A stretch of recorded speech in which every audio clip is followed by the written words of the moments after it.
বাংলাদেশের রাজনীতিতে ডক্টর শিরীন শারমিনকে নিয়ে বেশ আলোচনা সমালোচনা শুরু হয়েছে। একটা উত্তেজনাকর পরিস্থিতি তৈরি হয়েছে।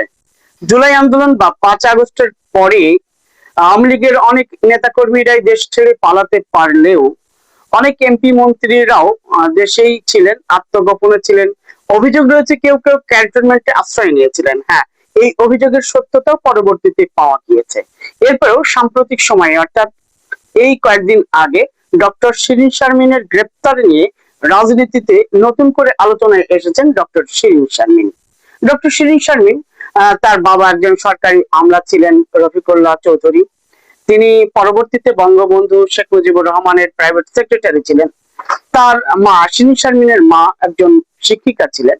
তিনি ঢাকা কলেজের অধ্যক্ষ ছিলেন এবং পিএসসির সদস্যও ছিলেন। ডক্টর শিরীন শারমিন আইন বিশেষজ্ঞ।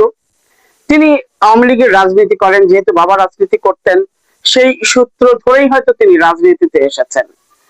ডক্টর শিরীন শারমিনের সম্পর্কে আসলে তেমন কিছু বলার আমার নেই, তবে এটুকু বলবো, শুধু রাজনীতি করাটাই যদি কারো মানে দোষ হয়ে থাকে, দোষণীয় হয়ে থাকে, তাহলে সেই দোষে আমরা হয়তো অনেকেই দোষী।